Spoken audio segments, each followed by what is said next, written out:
podcasts on WildGamesProductions.com and DetroitRadio.com.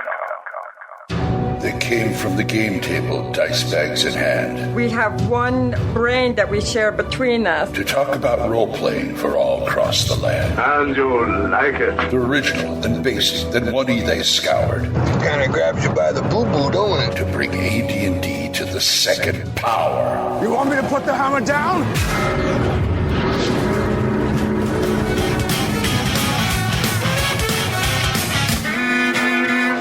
Welcome to THACO's Hammer, the best damn AD&D second edition podcast ever.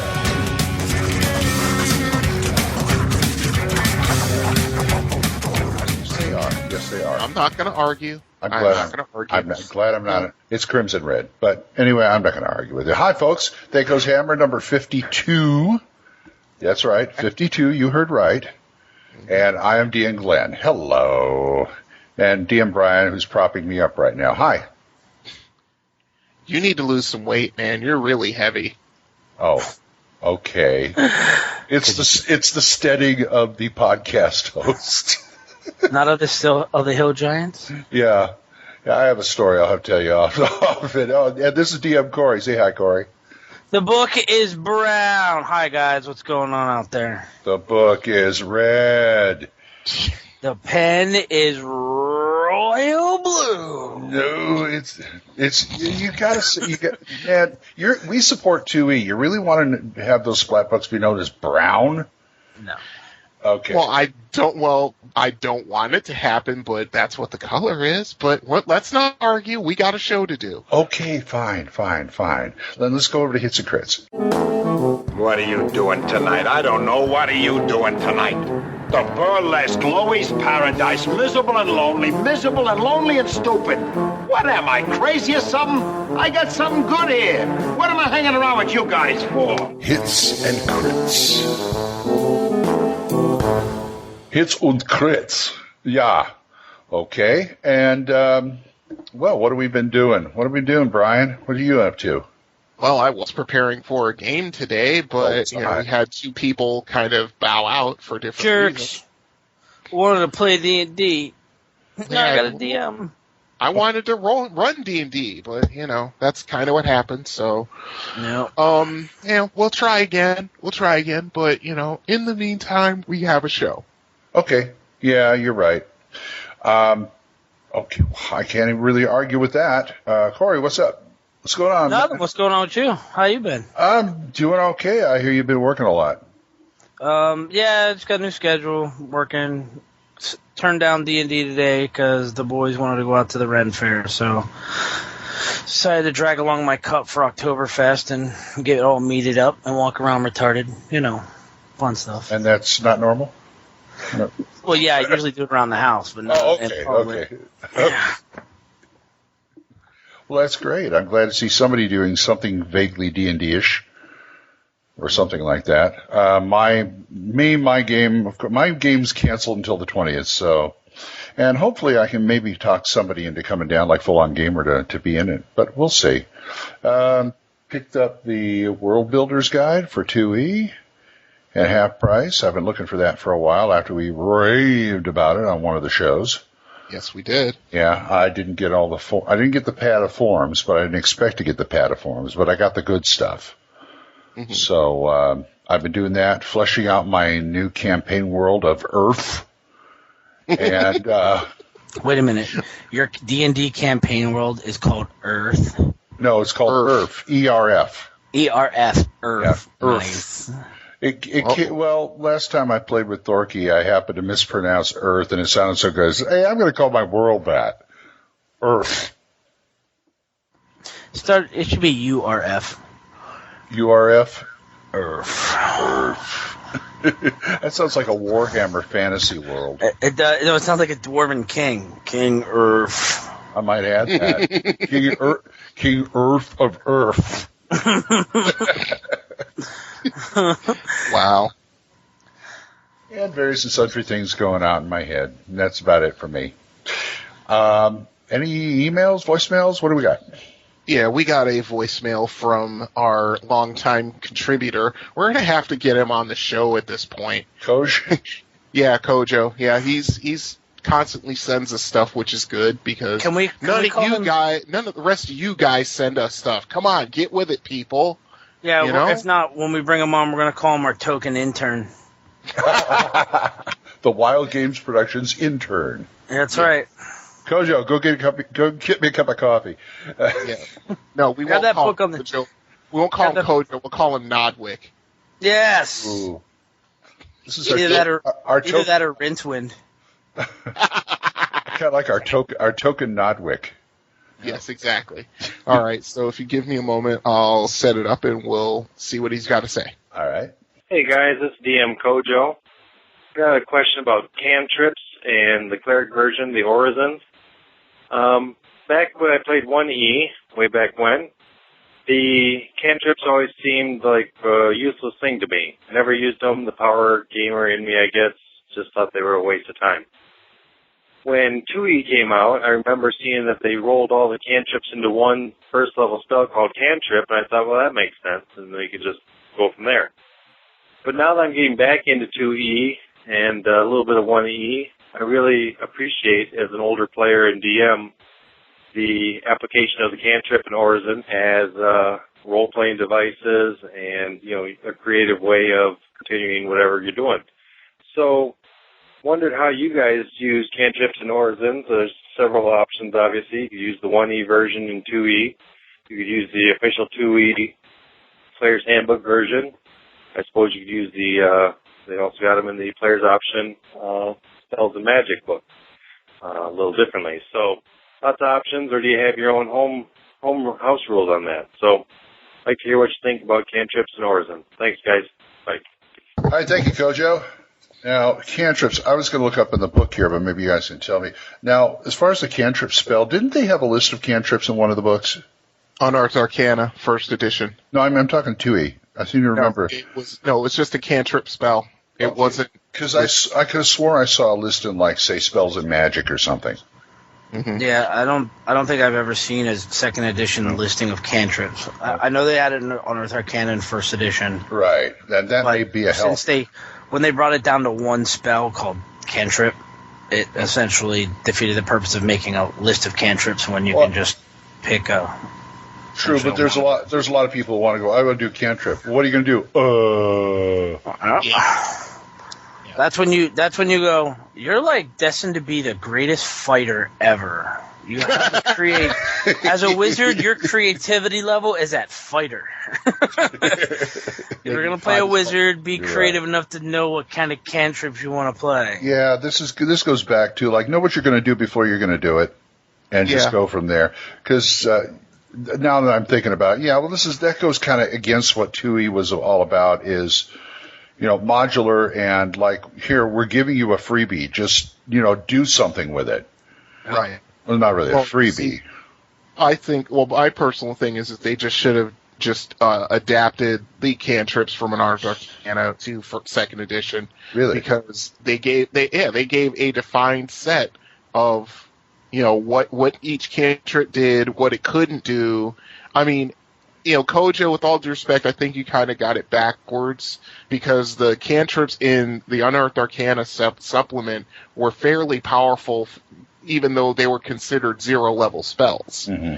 And, I had players and DMs alike using cantrips in just the most ridiculous and disabling manners possible. And, it was just one of those kind of things. Right. And now with second edition, it's just okay, now it's just a single spell, and now, now it's up to you to figure out what the cantrip does, and it's up to the DM to ratify it. I think that was good. I kind of like that a little better. I mean, it's nice to have a list there, but usually when I pull out something like a cantrip, I've already got an idea what I want to do with it. Mm-hmm. Otherwise, it's not like firing a magic missile. Magic missile, boom, it does the same thing every time. You got to put some thought into this. Yeah, a little bit. No, I agree with you. Or should I say foreplanning? Oh, I thought you were about to say something else. Well, but yeah.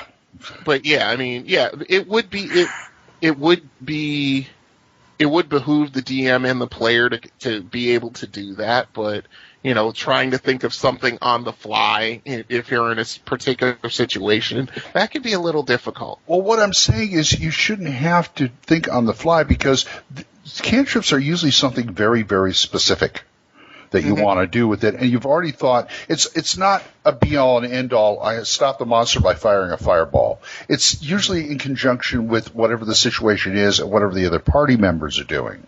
Mm-hmm. You know what I'm saying? Like saying, I want to put a sleep spell. Oh, wait a minute, let me do a yawn spell first. That'll make the sleep spell work better. Yeah. That kind of thing.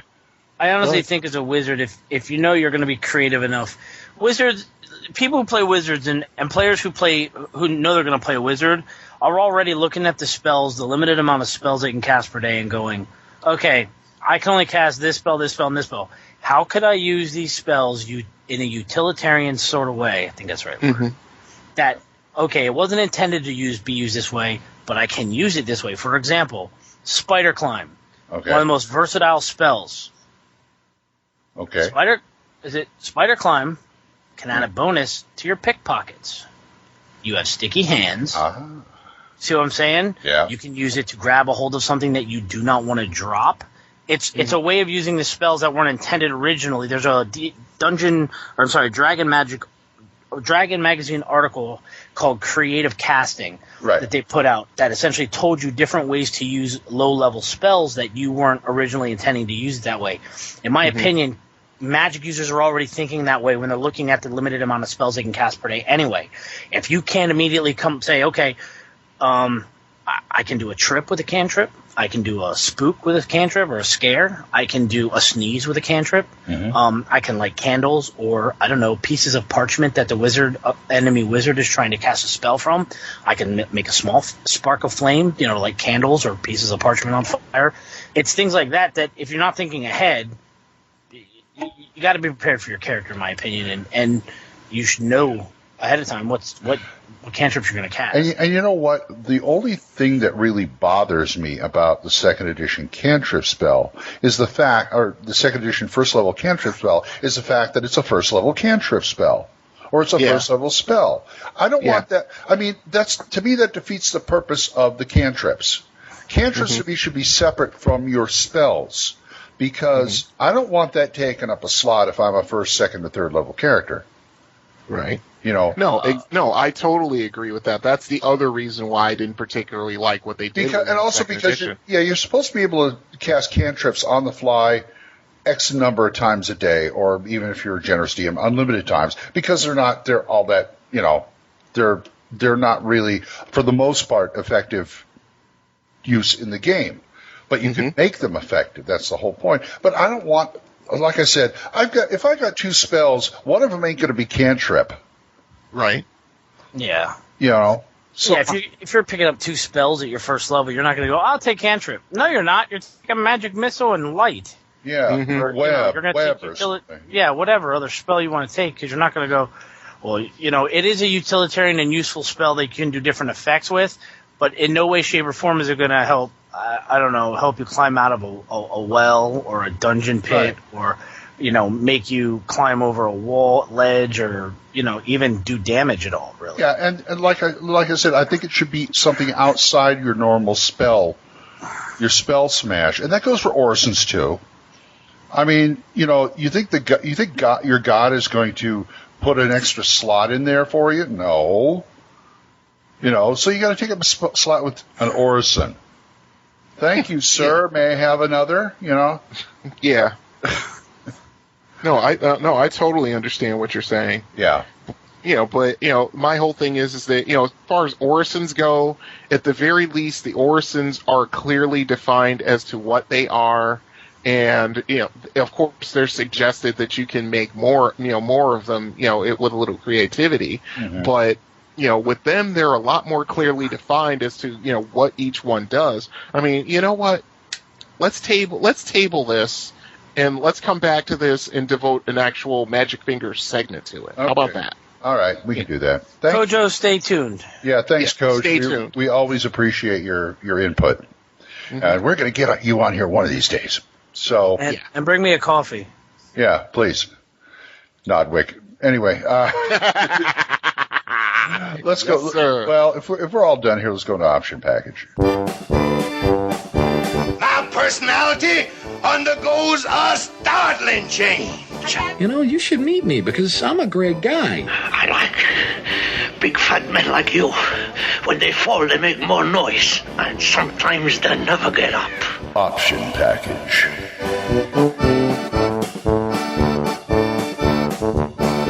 Option package. This is going to be another episode, folks, where Glenn is totally out to sea for most of the stuff, so bear with me.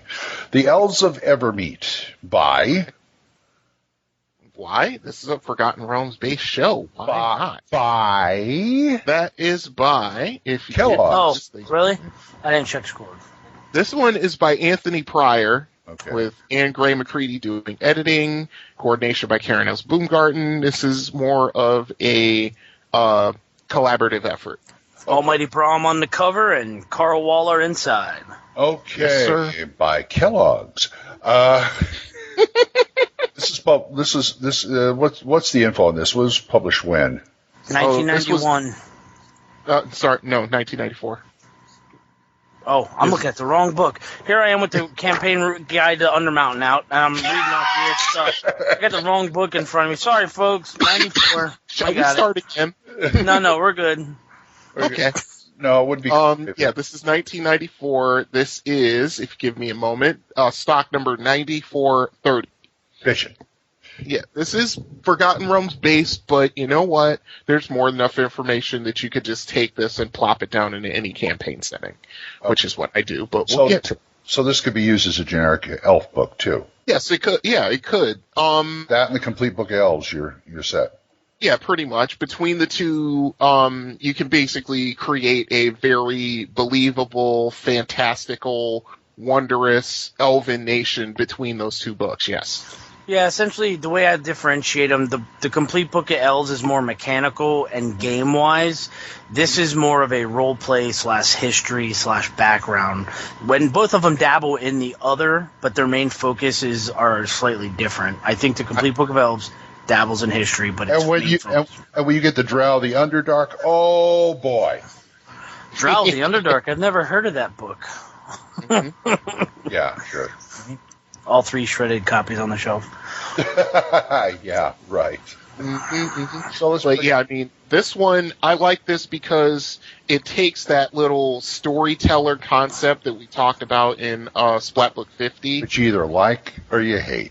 Yeah, I mean, it gives the story of basically a ship captain who ends up stranded on the Isle of Evermeet. And he ends up making elf friends, and I think he ends up, having something of a romantic relationship with one of them, but it's only alluded to. But as you progress in the book, his story develops, and he's just talking to the different elves. He actually meets the queen, and it's a great story just in itself, but in each chapter after a story is told, the information comes pouring in right after it. Good. One of the things I really don't like about, to me, I've seen it done well, and I applaud them, but for what I really don't like about those kind of, literary things they put in those books is the fact that sometimes they mix the crunch in with it. Yep. And all of a sudden you're trying to get to the mechanics of it. No, I got to go back and read the story to find out the basis, and then I'll read the other thing. And to top that all off, I'm reading a story of somebody's. I know this is the author trying to give me information, but in the back of my mind, I'm reading a fictional character's account of something. How can I believe this guy? Well, that's the thing. It comes right down. It comes right afterwards that the things that he's talking about, and they'll say, they're talking about when he first gets to Evermeet, and they talk about how through really, really strong magic, how the Isle of Evermeet is protected. And that's good. Good. That's the way to do it. That's what I'm saying. I agree 100%. You know, don't try it. I mean, I have some of them where they got the mechanics in there, and they just pick up where the narrative left off with the rest of the mechanics, and I'm going, now I have to decipher if this guy's telling me the truth or not. Right. And I hate that. With this supplement, it's very, very easy. It's very cut and dry. To digest. Okay, good. So what we got? The usual like kits and the. Well, we've got it's broken down to 9 chapters. It's got the Evermeet overall description of the place, the special places within it, magic, the gods and goddesses, cultures of the people. Correct. Their defenses, NPCs like the Queen, and also some of the people that the character, the narrating character meets. And then as you start getting towards the back of the book, that's when it starts getting more crunchy, because now it breaks down the 4 major sub-races of elves. Right. The gold elves, silver elves, green elves, and the sea elves. And it breaks down the 4 major sub-races of elves that are on Evermeet. Yes, exactly. And the plaid elves, yeah. The plaid elves. Those are the Scottish ones. then they have the way the characters could actually get into adventures in Evermeet. I would argue and say that the biggest adventure of all is finding the place and convincing them to let you get there. Yeah, let you get off the boat without catching 18 silver arrows in the face. Yeah. Or get swallowed up by, Kraken and things like that, or smash against rocks and stuff like that. But yeah, I mean, this is where these last two, the second to last and third to last chapters, that's where I start getting ideas for my own campaign. I've taken a lot out of this supplement and put it in my Mystara campaign for Elven Nations. Okay. But this is, like I said, as you go through this book, you get a really good idea of this particular flavor of this supplement and how things came to be. Now, I will take a little bit of an aside and probably a small little shot at Ed Greenwood.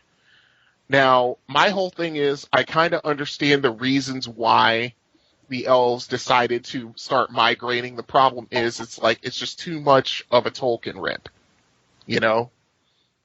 where the humans, it is. Yeah, the humans are basically breeding much faster than us. They're swarming all over the place. They're, just dominating and destroying areas that we hold sacred. We're going to retreat rather than go to war with them because they'll kill us.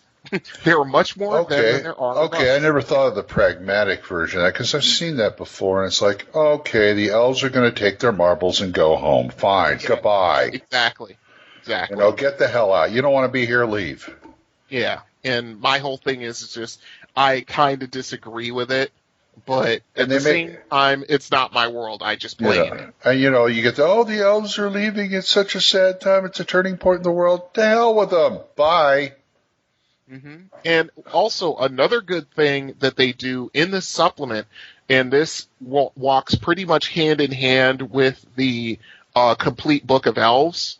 And when you're looking at the NPCs in Evermeet, most of them have the various kits in the complete Book of Elves. So you can actually see a practical use for each of the kits, like a Blade Singer. Okay. Like an Infiltrator, which is a Fighter Mage Thief kit, and things of that nature. Mm-hmm. You see them and it's like, okay, it's done like this, and this isn't a game-killing character after all. Yeah. Mm-hmm. Okay, what about you, Corey? I mean, I know what your elves are like in your world. Not very well liked, but with reason. Right? Yeah, it's essentially my world is exactly opposite of this. This is they're leaving and they're ostracizing themselves and becoming isolationists to be elves. Mine is they're over with that and it's time to come back out and start walking around again and being part of the world. The book itself, the Elves of Evermeet book, I really like. It's it's got a lot of good information as far as how elves are, without saying that too weird, I guess, or trying to make it sound too cliche. It gives you a good look at a human, how he reacts and how he sees elves and how they live their lives. And to me, it's reminiscent. If you read it's almost reminiscent of Dances with Wolves, the way Kevin Costner was watching the Indians and how they lived, and he slowly, like, you know, it's very, I like the book. It's a good book. Dances with elves, basically. Yeah, exactly. There's a lot of different houses that are listed. All the houses that are on Evermeet Noble houses, what they do, who runs them. A lot of good information. You know, you can pull a house out of here and throw it in a major city and be like, oh yeah, that's the elf noble in our city. Yeah. He's blah blah blah blah blah. Like, you know, that's the embassy for that house. Yeah, exactly.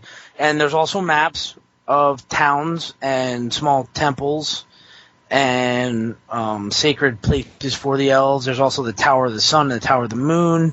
There's tower maps in here. Some separate spells that I love to be able to give these spells to elf players that are elf mages. That in my world, you know, because every human wizard knows how to cast magic missile. It's a spell. It's magic missile. It's first level. There's no real change. Oh, your master who taught you as an apprentice how to cast magic missile turns it blue. Fantastic. It's awesome. But when you have an elf that comes out of, in my world, isolationism and walks around the world and he's an elven mage, he casts a spell and the human wizard's like, what the hell was that? You know, and the best reply would be, it's an elf thing. You wouldn't understand. Yeah. Exactly. You know, and it's got some good stuff that you can throw turn human players on their ear and letting people not just, okay, I'm an elf. All right, that's great. Got +1 to bow, +1 to sword. Oh no, I actually have this, and this.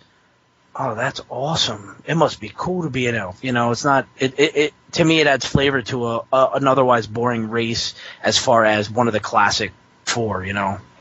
Yeah. Yeah. Yeah, I totally agree. Elven Envy. Yeah. Yeah. Elven, yeah, something like that. Well, sounds like a pretty good book. They got any like magic items or any good stuff like that in there? Yeah, they've got monsters. You know, they got different creatures like the Lithari, you know, which are, you know, shape changing, good aligned elves who can change into wolf form. They're not werewolves, but skinwalkers. Yeah, skinwalkers. Yeah, moon horses. You know, elven horses and things like that. You know, the revered ones, which is, you know, one of these things that, you know, it's a wonderful thing. They're like spirits of ancient elven warriors who chose to fight for their people even beyond the barrier of death. I wonder. Yeah. You know, and things like that. I mean, they even have the legend of the white stag, which leads you to different places. Wow. You know, and things like that. I mean, it's just, as you go into the as you continue to read through the book, there are plenty of adventure ideas and different ways, and, you know, different, you know, it's like Corey said, it's a good supplement to have just to be getting to the elven mindset, if you will. Yep. I mean, the complete book of elves does a good job, but in my opinion, it doesn't quite go far enough. It almost does, but it doesn't. This one takes what the complete book of elves does and completes it. Okay, so let me also tie into our next segment, or the following upcoming segment. On page 119 in the adventure section, there's a section called the Underdark Incursion, which means that's one way that you could actually reach Evermeet other than across on a boat. Imagine that. Yeah, imagine coming up out of the Underdark. Yeah, you wind up on Evermeet from the Underdark, and you have to explain your presence there. And if you say the wrong thing, you are probably going to end up getting killed. Wow, that's incredible. But yeah, it's a great supplement. It's just wonderful. So okay, it's a great supplement. What did it retail for in the day? It retailed for, I think, $15 US. Yeah, it was 15. Yeah, I thought it was. Not bad. I've seen it on the shelf over at you know where. Half price book. Half price book for $8. $8. Easy pickup. They're out there. Just like I see that, Drow the Underdark, even, the Complete Book of Elves. $7-8. Go get it. Use it. Love it. Yes. Caress it. I don't care. I don't want to know. I'm caressing mine right as we speak. That. No, we don't. And, okay, shall we move on then? Let us move on, Freddie. Okay, loaded for bear. Bet you don't have a pair of these, Earthling. And for the big critters, sometimes you got to bring out the nuclear weaponry. Loaded for bear. Loaded for bear. Okay, since we're talking about elves and Underdark, all about bows. Long, short, these funky composite bows that everybody seems to like, that everybody wants to buy at the store. Well, hey, if it's going to give you an easier draw, I like that. Yeah. And so we've got them in the Player's Handbook. We got them in the Arms and Equipment Guide, and of course, Combat and Tactics in that mother of a table. Yep. The mother of all tables, which I love. Yes. So I'm going to grab the equipment section here in the first printing. It is on page. Anybody want to help me out? That'll be fine. Where are you looking? But I haven't found it. But if you found it already, let me know what the page is on. Well, I'm just trying to figure out what book are you in? Player's Handbook, first printing. Oh, okay. Give me 1 second. All right. I am on it. Good old Brian. Yeah, Brian with the fast computer. Yeah. Here, equipment list is page 67 for the regular. The regular 68 has the weapons. We have a composite longbow, composite shortbow, and bow. What? The regular bow. Okay, you're right. Longbow and shortbow. Shortbow. Yep. Yeah, they mixed the arrows in there, so it was kind of throwing me off. Yeah, you got to remember that. Yeah, the arrows are the one that does the damage, not the bow. Yeah. And if you have two bows, you cannot cross them and make a crossbow. That'd be funny if you had one of those. Some weird gnomes like, I call it a crossbow. You put two arrows in, they go two different directions. Yeah. Yeah, exactly. And then and it's two bows, like one's vertical, one's horizontal, and you're not right. Oh, I got a new PC. All right, thank you, Brian. Here we go. Here we go again, folks. Anyway, I shouldn't have said it. Gnome inventor. Yes, thank you.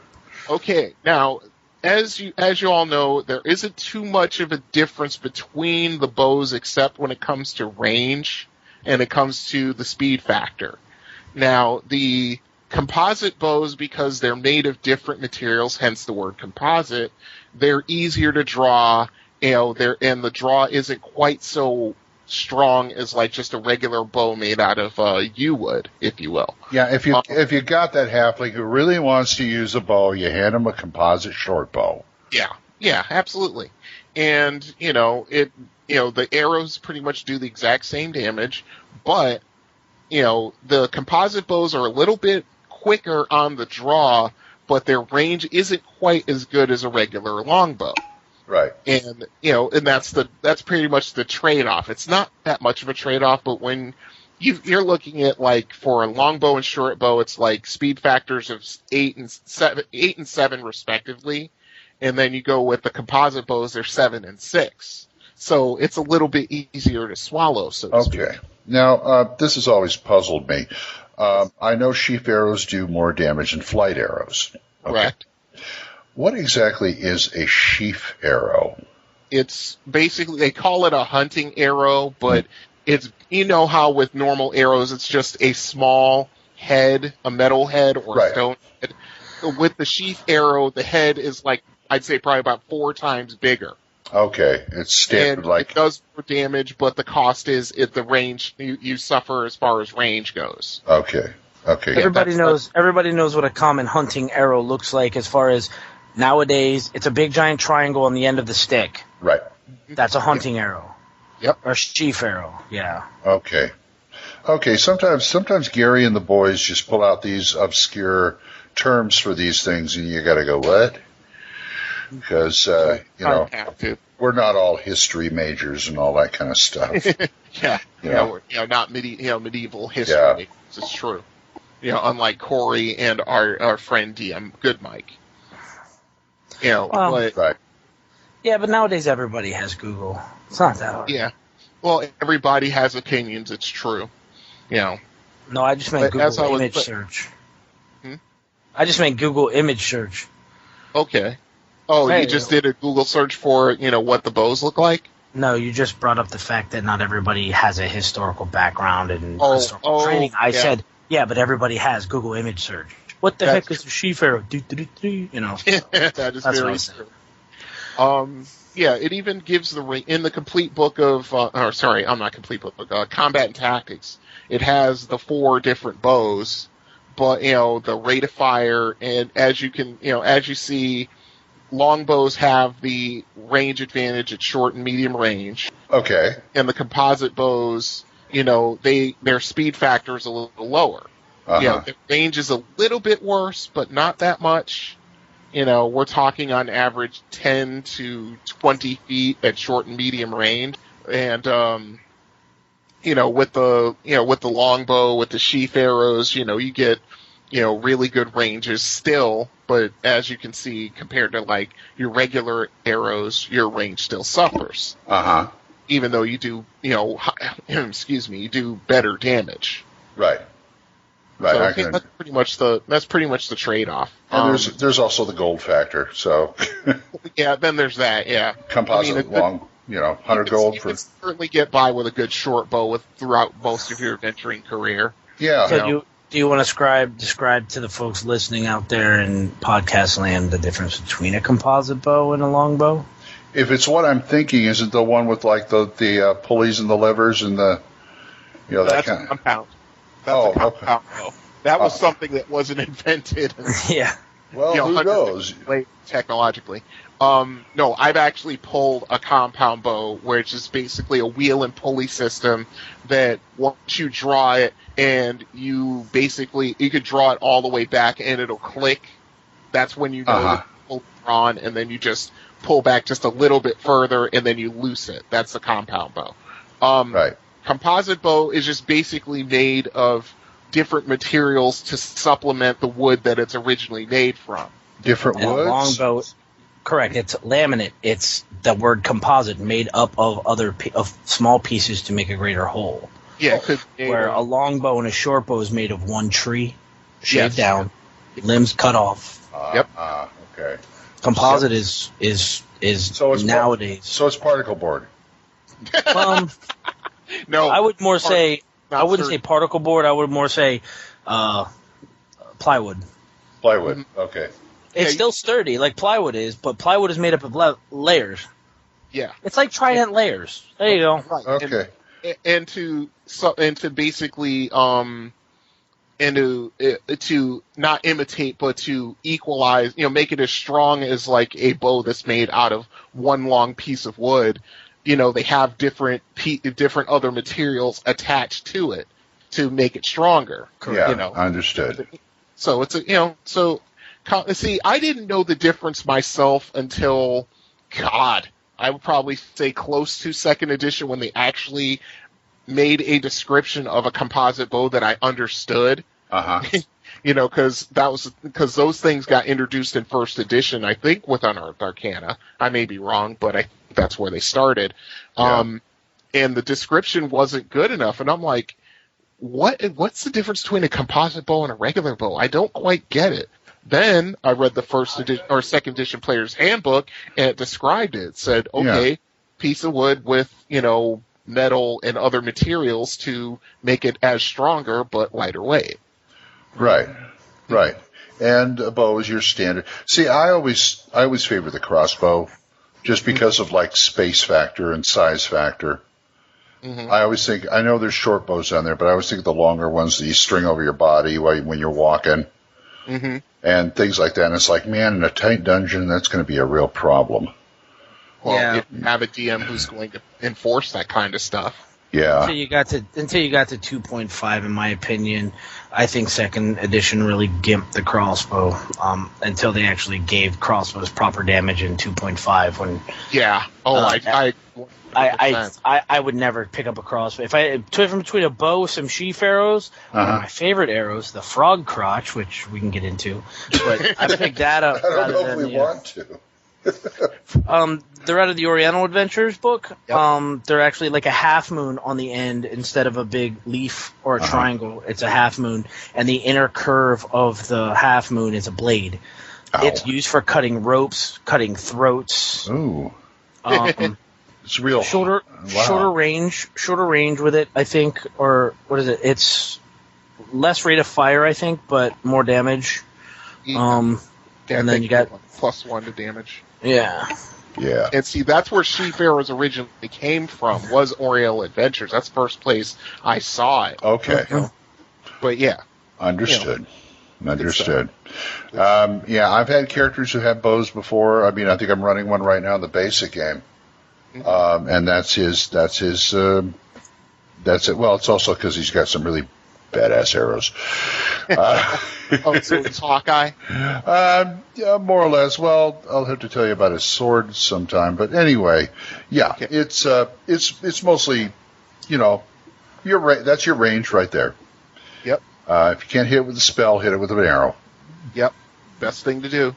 Yeah, pretty much. I mean, I have a couple of archer characters who are pretty damn good with the bow, and basically it's like I said, all it comes down to is that you just sacrifice a little bit of range for being able to shoot it just a little bit faster. Yeah. That's the major in-game mechanic difference. What about you, Corey? You got any famous bowmen in your games?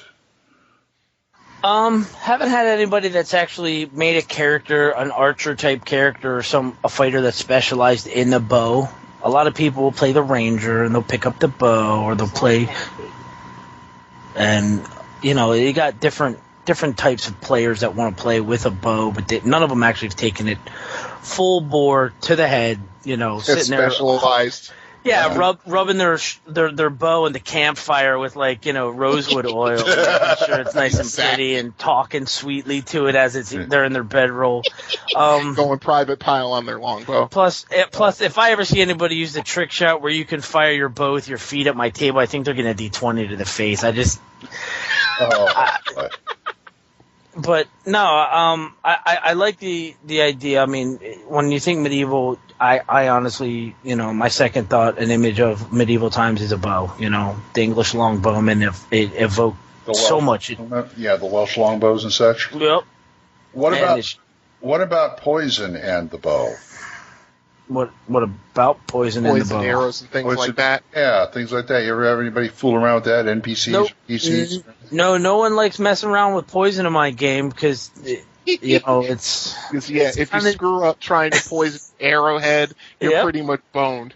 You do have to take a chance to see if you make a fumble when you're applying your poison to your bows or your arrows. Well, if you're going to do something like that to your arrows, it's really a lot easier to light them up first. Yeah. But I have kicked out... Cast Flame Arrow. I have kicked out some specialty arrows that I found that I can't remember what book they're in. The Stonebiter and the Woodbiter arrows. Oh, I've heard of those. The Stonebiter arrows will sink into stone and will not come out. And the Woodbiter arrows, the same thing with wood. And you can literally use them like a ladder. Boy, I bet those stone and wood golems hate those. Yeah. Something like that. I was thinking more like Batman with his batarang and, ascending the side of skyscrapers. Well, it's even better when you have somebody who knows what they're doing with the arrows and they're just firing like the guy from Mystery Men with his forks. How he climbed up the forks. The using Blue Stonebiter. Yeah, using Stonebiter arrows like that.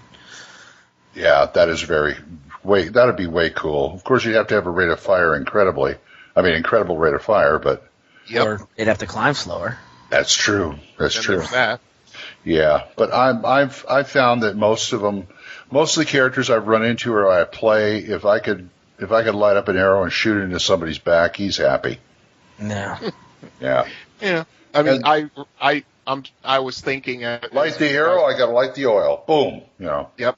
I mean, now that I think about back in my Power Gaming Munchkin days, I did have an Archer character who had more or less every arrow that the Green Arrow and Hawkeye ever made. Oh, Lord. Oh, yeah. Yeah, he had a quiver of holding with carry 200 arrows, and he had normal arrows, he had silver arrows, he had exploding arrows, he had acid arrows. I mean, pretty much anything you could think of. Sleep gas arrows, all that kind of stuff. Any chromatic orb arrows? No. Chromatic orb didn't exist back then. We're talking 1983. It does now, Corey. Go ahead. Oh, God. You just gave him another idea. Thanks, Glenn. No, for me, it would be the magic bow of enlarge. Magic bow. Huh? Yeah, just do a magic bow. Enchant a magic item, enchant enlarge on a bow, so every arrow fired out of it enlarges, so you're firing telephone poles or spears. Okay, yeah. Oh, so it turns into a ballista? Yeah. And give it to a halfling. Now that's how you backstab a giant. Yep. I backstab with a ballista. You can't backstab with a ballista. Show me in the book where it says I can't. Okay, I guess you can backstab with a ballista. If the thief is firing the ballista, why not? Oh my God, you are horrible, Corey. Just when I become ashamed of my Power Gaming past, you pull something like that. I'm like, I wasn't so bad. Nope. Oh, I think we're done here. Got some phone stories, folks. Tell us about it. THACOSABRA@gmail.com. Give them the number. 405-806-0555. Okay, and now let's take them bows and go on a snipe hunt. If you only had a living brain. What do you think? Escaped gorilla? Listen, you're making enough noise to wake up the dead. I don't have to wake him up. He's up. It's time for a snipe hunt. Snipe hunt. Okay, since we're going to delve down into the ruins of Unda Mountain, let's take on the Dark Naga. Sure. Naga. This is Naga. I believe this is out of that set. I think no. I was mistaken earlier. That was out of the actual Forgotten Realms 2nd edition box set. Good enough. Yeah. Well, yeah, definitely good enough for Jazz. According to my Monstrous Collection 2.1, thank you, Paper Cut. PDF. Yes. PDF, okay. It is a really bad mofo. We're talking 9 hit dice here. Think of 11. Damage 1 to 4, 2 to 8. They do have special attacks. And get this. They travel alone or in pairs and work with other lawful evil creatures. Sometimes you find 3 of them in once. Isn't that nice? They're 12 long. They look like dark black snakes with a human head and a really bad stinger in the tail. Yes, yes. Oh, the poisonous stinger in the tail. Yes. Yeah, fey creatures. So Voldemort was a Dark Naga. Is that what we're going with? I guess so. Who knows? I'd be ashamed of you, Corey, but I'm not going to go there. Now, these things alone can be just one of these things can give a low to mid level party nightmares. High level party, it can be definitely at the very least a nuisance. At the very least, and they have exceptional intelligence, average 16. Correct. Correct. And also, they have ESP at will at 80-foot range. So any tactics you come up with once you run up on this fool, they're going to be, at the very least known, if not countered. Can't be mind read. No, cannot be mind read. They cast spells as a 6th level wizard, even though it's only verbal spells, even though I'll throw that right the hell out the window.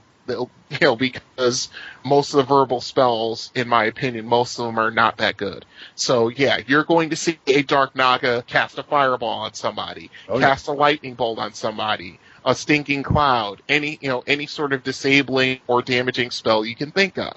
Right. So I mean, even though that's what the supplement says, you can only use verbal release magics, but no. they'll get any spell that I choose to give them. They are also immune to the effects of all known normal and magical acids, venoms, and poisons.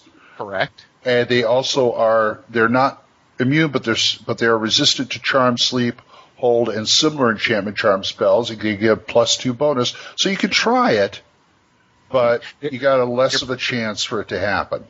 Yeah, these are the highest paid clients of Turok's Traps and Tricks franchise trap builders, as it says here, that Dark Naga are fond of traps and will devise these or hire other creatures to install them. So all I'm seeing is a subcontractor half ogre in a truck just waiting outside of the air. Like a cable delivery internet guy sitting out there in his cable truck. All right, I got to go in here and I got to devise a trap for this Naga. I'll be back in a minute. Oh, their bite is not poisonous, but the tail is. You take 1 to 2 hit points and fall asleep. Yep. Mm-hmm. And speaking of biting, the coolest thing is their bag-like organ that they had that holds magical items or treasure. They can swallow something and regurgitate it because they don't have pockets. So, of course, the body makes a pocket. So they got like a gullet or something? Yeah, it says Dark Nagas. Where is it? Here it is. Dark Nagas are quick to plunder fallen foes, swallowing items, scrolls, and spellbooks to spit forth later. For all Dark Nagas have a bag-like internal organ that they can use to carry things. Yep. Okay, now we've told you a lot of the bad side. A couple of the pluses is, 1, they're lawful evil. So you can try and outthink them. And, but I mean, they're not like totally chaotic. They actually have some kind of standard you can play against. You can play against them. But at the same time, they don't have any magic resistance. No. None at all. Yeah, aside from the spells that they're immune to or have a saving throw bonus against, that is correct. Yeah, for a creature this size and this deadly, I find that remarkable. Well, that's okay though, because to me that's their chink in their armor, in my opinion. Their. But it also says they have no special defenses other than the saves you mentioned. Correct. So they're right there. That's what you got to play towards. Yeah, I mean, you can basically, if just speaking as a player, the easiest way to kill a Naga is to run up on it and beat the hell out of it. That's the easiest way to do it. Oh, and duck the tail. Because don't let it cast spells. Yep. And that's all you got to do. Lop off the tail, But the thing that makes them really dangerous, at least to me, is that they're the kind of being, and they just by their very nature, that they are more like the lieutenants to something else. I could see, while I was reading the description, I was thinking of making an ancient blue dragon, or even a family of blue dragons, and these are their servants, second in command, that kind of thing. Right. And on top of that, they command, orcs and hobgoblins and things like that. Mm-hmm. They're the like they're it says. They're the dragon to the dragon. Correct. They're the Darth Vader to the big bad. Correct. And they're in this dragon lair scenario I was thinking of, I could see like the party running into like a squad of like 30 hobgoblins with a Naga in the back. Casting. Yeah, casting spells and and directing traffic. Even better, you could have Dark Naga, because it says they work with other creatures that you're talking about. You could throw a Lich in there. That's messenger. Throw a Death Knight. Yeah. Or even have her make it the dragon to a Death Knight. My God. Could have her sitting around a cauldron with a couple other night hags or Annis. Yep. Yeah, they can do She that. could be They one will of the work sisters. with pretty much anyone. Any other evil creatures. Yep. Work a scam with a Lacrata. I hear a child calling around the corner. You turn the corner, Naga. Mm-hmm. Yep. They split the spoils. Yep. Oh man. I love enterprising monsters. I really do. Not that we could tell, Glenn. Not that we could tell. Oh, no. But, like I said, these are good big bad evil guys for a low to mid party, and the and the strike forces for higher level adventures and things like that. I mean, I could just see a dragon going out and going to invade a town with a couple hundred hobgoblins or orcs or something like that. The Nagas, like 2 or 3 Nagas and some other monsters. Now, who's going to run up against that? Your party of 6 beings? Okay, how are you going to do it? They're extremely organized. They know what to do when they're confronted with an enemy, with a foe. Right. They have plans for how they're going to take this town. How are you going to disrupt it? That's true. How would you guys use a Naga? Tell us at thacoshammer@gmail.com. And I have a question for Corey. What's that? Aside from this, I mean, we've been doing the shows for quite a while, and we've done a lot of snipe hunts. Has this, according to your players, has this made your campaigns deadlier? Yours? My campaigns? Yeah. The snipe hunts themselves have given me a lot of ideas for using in my campaign, showing me monsters that I'm like, oh yeah, I forgot about that. It's like the Aboleth, one of the first monsters in the monster book. No one ever sits there and reads it because it's in the front. They always start flipping through, and they start around late A's or B's. I go to the front. I'm like, oh yeah, there's an Aboleth. Yeah, that's pretty powerful. Yeah. The snipe hunts do make it. I wouldn't say more deadly, but it gives me different types of creatures. Okay. And keeps my level where it should be. Okay, yeah. I just wondered if we were going to get nasty threats from your players or something. No, there's actually one here right now listening to the game, listening to us. So yeah, he's a. I mean, I keep thinking about when we did the Death Knights, and it's like, oh boy, I wouldn't want to be in Corey's game now. They haven't hit them yet. Death Knights are just extremely deadly beings, period. So if you guys are listening from his game systems, we just did the Dark Naga. You know what's coming next. So, maybe. Maybe. I'm more worried about Brian's game right now. So, well, let me see here. If they work with lawful evil creatures, beholders are lawful evil, and they have a mouthpiece that actually acts like hands. So if beholders have slaves, the slaves could work blacksmith tools and make a Naga a mouthpiece. All right, never mind. Continue on. I'll work on this later. Okay. Yeah, Corey is much more evil than I am. That's true. That's true. So, thacoshammer@gmail.com, and let's do the list. D20radio.org. OSRgaming.org. Keep going. Purple Worm. I'm talking to myself. Purpleworm.org. HD. Yeah, Planet AD&D, Stolen Citadel, Dragon's Foot, Circus Maximus, Nutkin Land, and the rest, and Twitter and Facebook, and the rest here on THACO's Hammer. Wow. Sorry, I knew where he's going. You certainly did. I wasn't gonna. Anyway, all right. Well, shall we? Let's get on to the main pain. Getting out of Dodge. This is it. This is what? If I take one more step, it'll be the farthest away from home I've ever been. Getting out of Dodge. Getting out of Dodge. We are going to tackle. I'm not touching that. I'm not touching that one. We're going to do this. I wouldn't hope you wouldn't touch a tinkle. No. Mine, maybe, not anybody else's. I forgot we agreed to do this, but we're going to look at the Ruins of Undermountain box set. Now, are we attacking the whole box this time, or are we going to break this down into... Oh, no, we can do the whole thing. Oh. We're going to tackle the first box. The Undermountain box set was originally...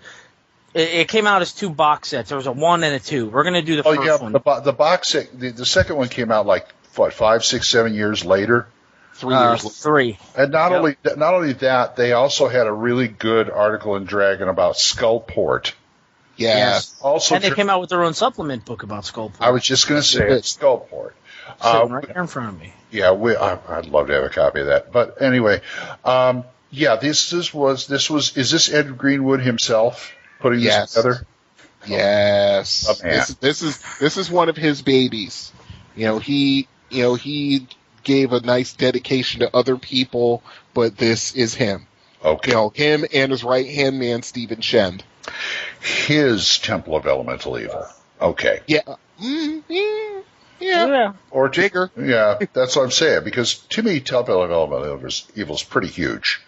Yeah, it is. Yeah. It is. But this is big. This is big. This is much bigger. Okay, and it was put out when? 1991. Okay, I had this. Yeah, go ahead. No, I was just going to say, if I could find the stock number, 1060. Yeah, I had this. I bought it in the day. I didn't know what to do with it, so it sat on my shelf. Mm-hmm. Eventually, it got either sold or lost in a move. Correct. Now, with this box set, you get Brian or Corey. You get 2 books. One is Undermountain Adventures, which has, adventure, not so much suggestions, but, adventures in it, and also suggested things, and the campaign guide to Undermountain, which actually describes, I think the first, I'd say probably, it's the first 3 levels, and I think it goes as far as 70-something rooms, maybe 80. Uh-huh. And there are a lot, and also you get maps. You have No. Let me interrupt. What? You don't get maps. Yeah, you get maps. That's freaking huge. And let me tell you, people who don't have this box set, when I say maps, go into your room, a.k.a. when you're 17, 18, and you had 2 foot by 3 foot poster maps. That's the size of one of the maps, and you get 4 of them. Yes, they're 4 ridiculous. Exactly. Let me tell you, I just realized the other day, during this time of TSR, as a gamer, you never lacked for decor. No. If you were hardcore about it, you could put the realms up there, put the north up there. Frickin' city system box set. Yes. Which plaster one wall with that. Yeah, in my opinion, I think Ed Greenwood in a previous life was a wallpaper guy. I think he used to hang wallpaper. Something. Yeah, it's ridiculous. If you put every map on the wall that every TSR published for Forgotten Realms, your gaming room would be nothing but maps. Let me tell you, and they're all... I have a gaming room the size of my apartment, they're all gorgeous. Oh, yeah. Yes. Yes, they're beautiful. Mostly by Diesel. Yep. Diesel and Al. A couple of other people did too. I believe he did the maps in here, too, for Undermountain. And I'm looking to confirm that. Oh, I don't need to confirm it. I just know. I know. No, yeah, Diesel, Steve Beck, and David Sutherland. Okay, Yeah. Dave and Steve had a hand in it, too. Yes. Okay, let's get this out of the way first. Corey, how's the art? Hey, look, I get to say it again. Well, on the cover of the main book is Brom, and the interior is Carl Waller. I love the artwork on the books. I love Carl Waller's artwork inside. The artwork that he's done in here. I honestly, my favorite part of these books entirely are the top header art, where the title is at the top of the book. It's just a wall that's all crumbling, and there's eyes staring back at you. Oh, I love those kinds. And it's just it adds to the book. I like the interior paper that they used in here. The I don't know what you want to call it. It's like parchment. It's like blue parchment essentially. Mm-hmm. The small little pictures of the different rooms that you can come across. Like you can come across what's her name? The singing girl. Madonna? No, yeah. It's the first time I thought of it. Well, let me put it to you this way. In the second to last page of the campaign guide to Undermountain, you get a nice picture of what Hallister looks like. He looks basically like Elminster on crack. Yeah.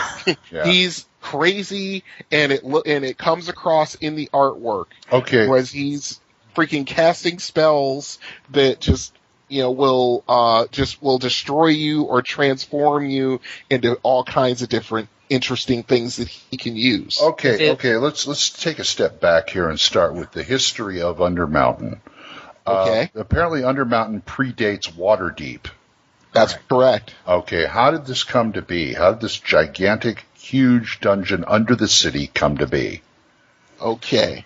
Basically, what ended up happening is that it says, Tales tell of a wizard who came to the mountain, which is Mount Waterdeep, actually, in ages past to make his home in isolation from the societies of men. And they say Hallister Blackcloak came from Netheril, which would make sense because of how Netheril was, which we'll get into another time. And he basically just said, you know, he's just basically decided to create a giant petri dish. That's what this is. It's just a petri dish on a mountain level scale where he would put various magical traps, physical traps, monsters, and all kinds of things in this thing and just watch it. And just sit back and just watch what happens. And this was hundreds of years ago, and then Waterdeep came up. And, you know, when Waterdeep was basically just a natural harbor. That's what it says here. And people settled there, made it a trading port. It grew from a simple settlement to a huge city. We're talking, you know, hundreds of years. And, of course, as the city grew, the legends and tales of Undermountain grew as well. And it started as a home to a mithril mining dwarven clan called the Is it Malarkin? Yeah, the Malarkin. They were mining dwarves, and they riddled that mountain, Mount Waterdeep, with all the tunnels and stuff to begin with. And Hallister said, hey, check this out. This is mine now. Hey, I'm going to put a monster over there and a monster over there. Okay, you ready? Go. All right, that was pretty cool. Now I'm going to put a magic spell there, and I'm going to put a monster there. Okay, ready? Go. Even so, in between that, after he got the dwarf, basically the dwarves came in, made Undermountain. The Drow came in, killed the dwarves, took it over. Then Hallister took it over from them. He came in to see what was left and took their whole damn thing back. Yes. Yeah. And it was just basically he even says so right here that the dwarves were in there for a long time, and then the Duergar and Drow came in, scattered them, and Hallister actually helped to clear the Drow out. And then he said, you know what? I want this. I want this for my own. And that's what he ended up doing. Now, nobody knows how deep this is. Nobody, except for, Yeah, the DM knows. 9 levels. Yeah, the DM knows. Sub-levels. Yeah, and the only person who knows all about it is Hallister. And his apprentices. Yes, but most of them are all dead. Or liches. Well, yes, I said most of them are dead. Some of them are still living. I'd say probably the majority of them are either dead or undead. Most likely undead. Now, if you're doing a Realms campaign and you just want to, all dungeon all the time, this is the place to go. Yeah. I played in this. This is just after my conversion to 2nd edition when this came out in 1991. And the DM at the time, he bought this, and he's like, all right, I'm throwing you in here. And we adventured in Undermountain. In game terms, I'd say probably about 6 months to a year. In real time, I think it was for like 2 or 3 months, something like that. Right. I was reading through the campaign guide earlier as we were doing show prep, and I'm like, oh yeah, I remember this. Oh yeah, I remember that person. And it just started conjuring memories of, our adventures in Undermountain. But, as I will say, they give the campaign guide to Undermountain is pretty meaty at, 128 pages. Oh yeah. But it only covers about 80 rooms. And even on the first level, I would say it's closer to 150. What did you say? What did you say? This is like a giant B1? Yes. That's giant caves of chaos. Right. I mean, I look at it this way. The campaign guide gives you adventures, gives you encounters, gives you all this fun stuff, but the majority of the first level, mind you, not even getting to the other two yet, but the first level is just, to me, a blank canvas. A DM can throw whatever he can think of down there, and it will fit. Because that's what Hallister does. He brings in monsters. He brings in magic. He brings in traps. He's luring people in there on promises of riches and wondrous magic in place. And you know what? This has helped the city too. This is kind of a bit of a small income for them. Yeah, it's a tourist attraction. I'd say it's huge. Go ahead. Yeah, they're practically selling T-shirts in the bar that's above it. Yeah, honestly, I've used this when the political intrigue role-play games and the I need to talk for 2.5 hours when we haven't rolled a single die except for proficiency check here and there. When the group gets tired of the normal, all right, let's role-play here, let's talk to the king, let's talk to the vizier, let's talk to the high priest, whatever. Right. This is when they're like, can we just kill something? And I'm like, sure, let's go to Undermountain. And I usually go, so what was that king saying? Exactly. After you're down there, dangerous place, but it's a damn good hack and slash. Well, let me put it this way: I ran into Undermountain at this one campaign in California, and this is I didn't stay with the campaign long because it got real old. Because he sent us down with pre-gen 9th level characters because he wanted us to still survive. Yeah, I played a 9th level cleric, and how many went down? Like 15. 3 went down. Three of you. Yeah. I would have found that copper coin on the wall, pulled on that rope, and said, "Bring me back up. I'm done." Yeah. Got my treasure. Yeah. Yep. Copper coin here. See, that's the thing about Undermountain. You cannot try and tackle huge parts of it. You have to take it in very small doses because it will kill you. Here's how you work Undermountain as a character. You go to Waterdeep, make sure you got all your crap together, you think you can take the mountain. So you go into this bar called the Yawning Portal. Yeah, make good friends with Durnan. Yeah, Durnan, is that the cleric or is that the proprietor? No, that's the owner. Yeah, the owner. He's the owner, the 18th level fighter. Yeah. Retired. And ignore the regulars who will make bets. Yeah. So basically you go down a well in the middle of the bar. Yep. And boom, you are in Undermountain. Now, notice along the walls, there's all sorts of like copper and silver pieces stuck in the wall. That's for coming out. Yes. Because the cleric will not heal you for free. Yep. That's in the bar. Yeah, and the cleric is Durnan's wife. Right. Yep. Mm-hmm. And so the whole thing is just that's the whole thing. You don't insult the barkeep. You don't hit on his wife. You don't mess with his children. You are respectful to that man because it doesn't matter how much gold you give him. If you disrespect him and you try to you go down to Undermountain, you might as well try to find another way out. And there are other ways out, but tons. Yeah, there's even another city you can go to under there called Skullport. Yes, a pirate's haven, otherwise known as DM Corey's hometown. I believe it. Yeah, he actually built. I mean, at one point, there's a cave that goes out to the sea from Undermountain, and they built a whole hive of scum and villainy in there called Skullport. You will find undead. You will find some monsters. You will find a lot of pirates. You'll find Drow. You'll find Duragar.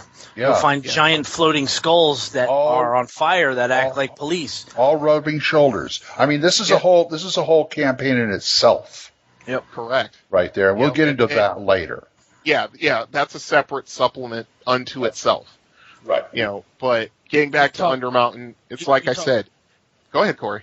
I was going to say, well, you guys were talking about different entrances and things and the magic. Some of the entrances are not meant to be entrances. You might unwittingly enter Undermountain. You're in the middle of the woods and you walk between two ash trees. Guess what? It's actually a one-way gate into Undermountain. Yeah. Hauser has filled his levels with magical gates in different planes, not just on the prime material, but different planes to bring in random creatures and people. Just study them.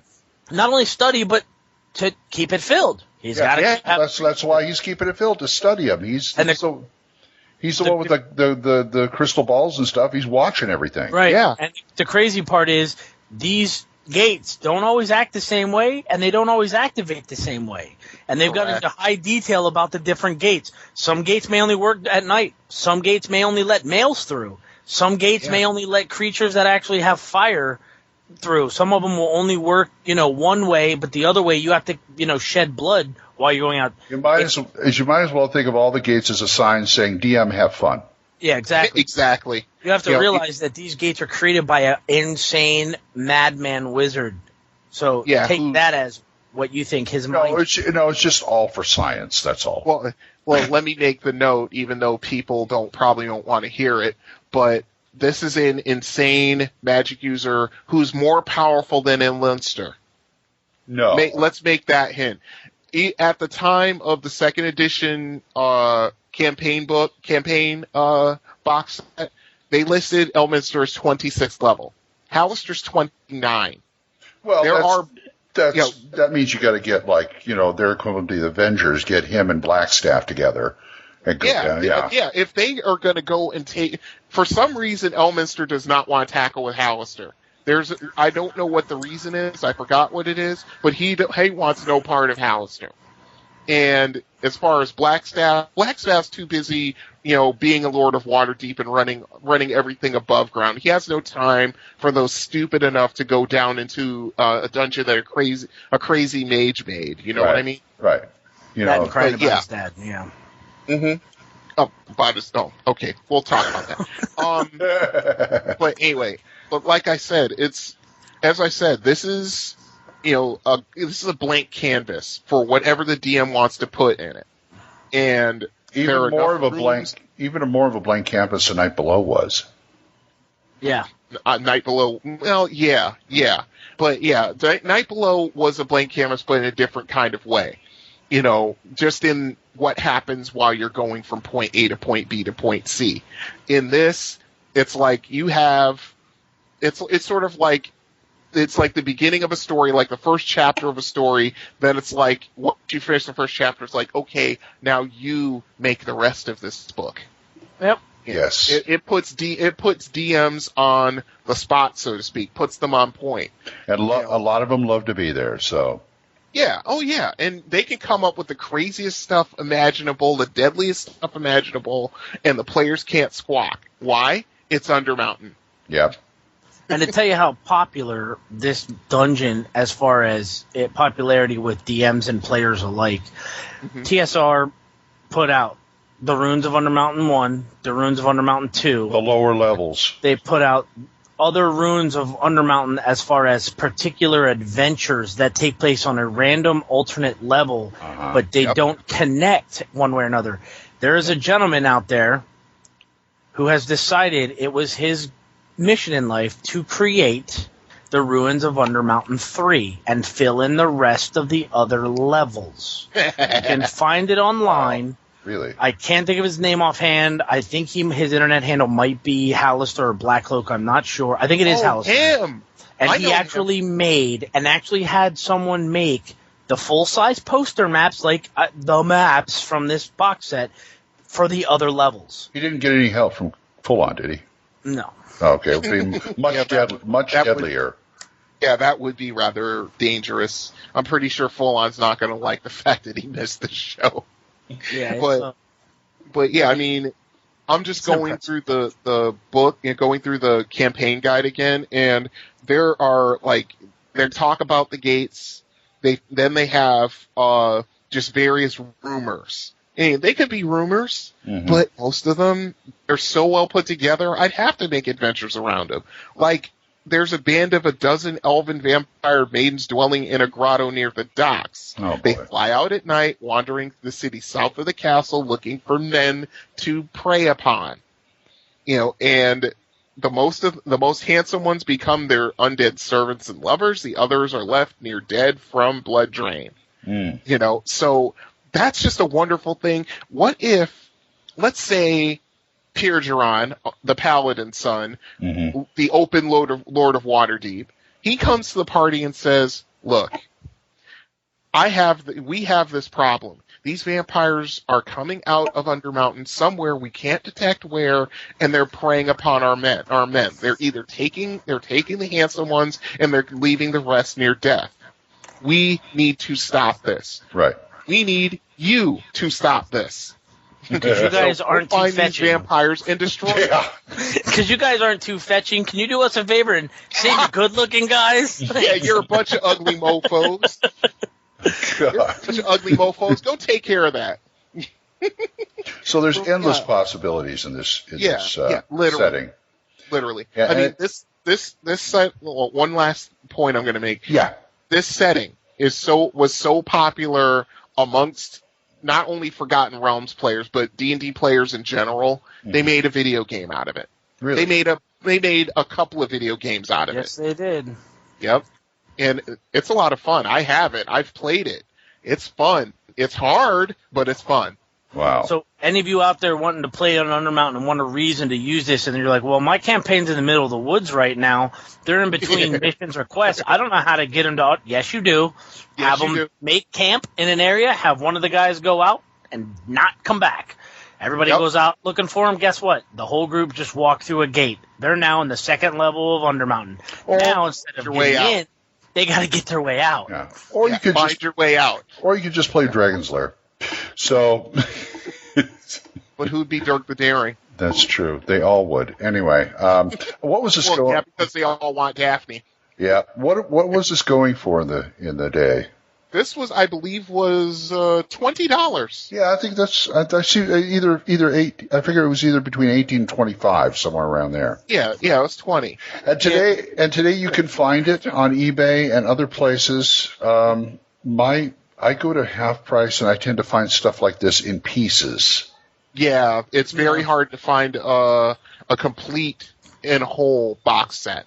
It really is. Yeah. You'll find bits and pieces, but you'll have you may find the campaign guide, you may find the maps and things like that, but to find all of it in one, you're going to pay a little bit. For those of you who also want more information on it before you go out and buy it, if you want to read more about it, there's a website. It's a Forgotten Realms wiki. It's forgottenrealms.wikia.com, and they have a whole entry about the Undermountain that somebody very meticulously added to as well.